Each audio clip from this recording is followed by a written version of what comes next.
கண்மணி அன்புடன் சீரியல்ல அடுத்து வர எபிசோட்ல என்ன மாதிரியான ட்விஸ்ட் எல்லாம் இருக்க போகுதுங்கிறத இந்த வீடியோல பார்க்கலாம். சிவகாமி வெண்ணிலா கிட்ட சொல்றாங்க, நீ வேணும்னா என்னுடைய மாமியார கைக்குள்ள போட்டுக்கிட்டு என் அன்புவோட வாழ்க்கையில வரலான்னு சொல்லிட்டு நீ நினைச்சிட்டு இருக்க. அது நடக்கவே நடக்காது. நான் உயிரோடு இருக்கிற வரைக்கும் அதை நான் நடக்கவும் விட மாட்டேன்னு சொல்லிட்டு ரொம்பவே கோவப்பட்டு பேசிட்டு இருக்காங்க. இதை கேட்டதும் பயங்கரமா வெண்ணிலா சிரிச்சிட்டு இருக்காங்க. என்ன சிவகாமி, உனக்கு என்னை பத்தி தெரியும் இல்ல? நான் ஒரு விஷயத்த முடிவு பண்ணிட்டேன்னா அதை கண்டிப்பா நடத்தி தீருவேன்றது உனக்கு நல்லாவே தெரியும். ஏன் உனக்கு ஆக்சிடென்ட் ஆயிட்டு கிட்டத்தட்ட 1 மாசம் படுத்த படுக்கையிலே இருந்தே, அப்ப தெரியலையா என்னை பத்தின்னு சொல்லிட்டு கேட்டுட்டு இருக்காங்க. என்னடி, நீ கொலை முயற்சி பண்ணி அதுக்கு எதுக்குமே ஒரு எவிடன்ஸ் கூட இல்லைன்ற தைரியத்துல நீ பேசிட்டு இருக்கியா? இங்க பார், நல்லவங்களை கடவுள் சோதிப்பான், ஆனா கைவிட மாட்டான். கெட்டவங்களை கடவுள் சோதிக்க மாட்டான், ஆனா கைவிட்டுருவான். ஒரு நாள் இல்ல ஒரு நாள் என்னுடைய மாமியாருக்கு உன்னை பத்தின எல்லா விஷயமும் தெரிய வரும். அவங்களாவே உன்னை கழுத்தை பிடிச்சு வெளியே தள்ளுவாங்க. இது நடக்குதா இல்லையா பாருன்னு சொல்லிட்டு சிவகாமி சொல்றாங்க. உடனே வெண்ணிலா, ஓ அப்படி ஒரு விஷயம் நீங்க நடக்கும் நம்புறீங்களா? நடந்தாலும் எனக்கு அதை பத்தி கவலை கிடையாது. அப்ப அன்பு என் கழுத்துல தாலி கட்டியிருப்பாரு. அப்புறம் நான் அன்புவை என் கையுக்குள்ள போட்டுக்கிட்டு ஒட்டு மொத்தமா உங்க குடும்பத்தை ஆட்டி வைக்கல. என் பேரு வெண்ணிலா கிடையாதுன்னு சொல்லிட்டு பயங்கரமா சேலஞ்ச் பண்றாங்க வெண்ணிலா. ஓ, உனக்கு இந்த குருட்டு கனவெல்லாம் இருக்கா? அதெல்லாம் நடக்காதடி. நான் உயிரோடு இருக்கிற வரைக்கும் அதை நடக்க விட மாட்டேன்றாங்க. நான் அன்புவை அடைவேன்.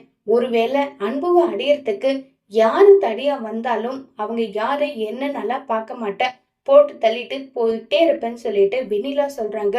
இதை கேட்ட சிவகாமிக்கு பயங்கர கோபம் வருது. உன்னை பத்தி எந்த அளவுக்கு நான் தெரிஞ்சு வச்சிருக்கேனோ அதை விட 100 மடங்கு என் பையனுக்கும் உன்னை பத்தி தெரியும். ஏன் என் மாமியார் சொல்லிட்டா அன்பு அதை பத்தி எல்லாம் யோசிக்கவே மாட்டானா?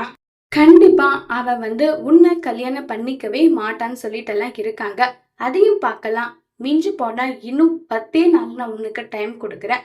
அந்த 10 நாள்ல அன்புவே என் கழுத்துல தாலி கட்டுவாரு. நான் இந்த வீட்டு மருமகளா நான் உள்ள வரதான் போறேன். அன்பு கூட சேர்ந்து சந்தோஷமா வாழதான் போறேன். உங்களால முடிஞ்சா தடுத்துக்கோங்க. அப்படி ஒருவேளை தடுக்கணும்னு நினைச்சா உங்க உயிர் மேல பயம் இல்லாம தான் நீங்க இதை செய்யணும். என்னை பத்தி நல்லா தெரியும் இல்லைன்னு சொல்லிட்டு வெண்ணிலா பேசிட்டு இருக்காங்க. சரிதான் போடி, நீ என்ன பண்ணாலும் அதை நான் தடுப்பேன். அதனால என் உயிரே போனாலும் அதை பத்தி எல்லாம் நான் கவலைப்பட மாட்டேன். எனக்கு தேவை என்னுடைய மருமகளும் என்னுடைய மகனும் சந்தோஷமா வாழணும். அது மட்டும் தான் முக்கியம்னு சொல்லிட்டு சிவகாமி கோவப்பட்டு அங்கிருந்து போறாங்க. ஏய் சிவகாமி, உன்னாலதான் என் அன்பு எனக்கு கிடைக்காம போயிட்டாரு. இதுக்கு மேலேயும் உன்னை உயிரோட விட்டு வச்சிருந்தா கண்டிப்பா என் அன்பு அடையறதுக்கு நீ தடையா இருப்ப. உன்னை முதல்ல ஒளிச்சு கட்டன்னு சொல்லிட்டு வெண்ணிலா முடிவு பண்றாங்க. இப்ப சிவகாமியோட மனசுக்குள்ள ஏதோ ஒரு மாதிரி குறுகுறுன்னு இருக்கு. உடனே கார்த்திக் வராங்க. என்னாச்சு பெரியம்மா, ஏன் இவ்வளவு டல்லா இருக்கீங்கன்னு சொல்லி கேக்குறாங்க. உடனே வெண்ணிலா பேசினதும் சிவகாமி 2 பேரும் மாறி மாறி ஆர்கியூமெண்ட் பண்ண விஷயத்த எல்லாமே சொல்றாங்க. இதை கேட்ட கார்த்திக் அவளுக்கு எவ்வளவு தைரியம் இருந்தா உங்களை எதிர்த்து பேசிருப்பா, உங்களை போட்டு தள்ளுறன்னு பேசிருப்பா. இப்பவே நான் பாட்டி கிட்ட இந்த விஷயத்த சொல்லி. கார்த்திக், அவசரப்படாத, கொஞ்சம் பொறுமையா இரு. இப்ப நீ போய் உன் பாட்டி கிட்ட சொன்னா உடனே அவ வெண்ணிலா என்ன சொல்லுவா? நான் இப்படி எல்லாம் பேசவே இல்ல பாட்டி. சிவகாமி ஆண்டிக்கு என்ன பிடிக்கல, அதனால என் மேல பொய் பழி சொல்றாங்க. நான் இங்க இருக்கிறது பிடிக்காதனால இப்படி எல்லாம் பண்றாங்க. நான் எதுக்காக இங்க இருக்கணும்? நான் வீட்டை விட்டு போறேன்னு சொல்லிட்டு பயங்கரமா டிராமா பண்ணுவா. எதுக்கு தேவையில்லாம நீ வாங்கி கட்டிக்கிற? அவ சொன்னா உடனே என் உயிர் போயிடுமா? அவ என்ன பிளான் பண்ணாலோ இத்தனை நாள் என்னால முறியடிக்க முடியல. அவளை பத்தி ஒட்டு மொத்தமா நான் கரைச்சி குடிச்சிருக்கேன். அவ எல்லுனா நான் என்னைய நிக்க போறேன், நீ கவலைப்படாதன்றாங்க. பிரியம்மா, நீங்க மட்டும் இல்ல, உங்க கூட நானும் கூட்டு சேர்ந்திருக்கேன். என்ன ஆனாலும் சரி, நம்ம அந்த வெண்ணிலாவோட திட்டத்தை முறியடிச்சு அன்பு அண்ணனையும் கண்மணி அண்ணையும் 2 பேரையும் ஒண்ணு சேர்த்தணும். அதுக்கு உங்களுக்கு எப்பவுமே பக்க பலமா துணையா நான் உங்க கூட இருக்கேன்னு சொல்லிட்டு கார்த்திக் சொல்றாங்க. இதை கேட்டு சிவகாமி ரொம்பவே சந்தோஷப்பட்டுட்டு இருக்காங்க.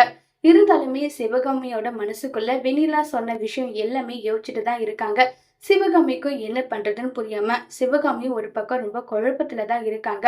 வெண்ணிலா இப்படி சொல்லியிருக்கா, நம்ம உயிருக்கு ஏதாவது ஆபத்து வந்துடுமோன்னு சொல்லிட்டு சிவகாமி யோசிச்சுட்டு இருக்காங்க. இப்ப வெண்ணிலா சொன்னபடியே சிவகாமியோட உயிருக்கு ஏதாவது ஒரு ஆபத்து பண்ணுவாங்களா? சிவகாமிய கதையை முடிச்சுட்டா அதுக்கப்புறம் அன்பு என் பேச்ச கேட்டுதான் ஆகணும்னு சொல்லிட்டு வெண்ணிலா முடிவு பண்றாங்க. அதுக்கு வெண்ணிலா என்ன செய்ய போறாங்க? சிவகாமியோட கதையை முடிப்பாங்களா, அத கண்மணி வந்து கண்டுபிடிச்சு தடுப்பாங்களா இல்லையாங்கிறத வரப்போற எபிசோட்ல வெயிட் பண்ணி பார்க்கலாம். தேங்க்யூ.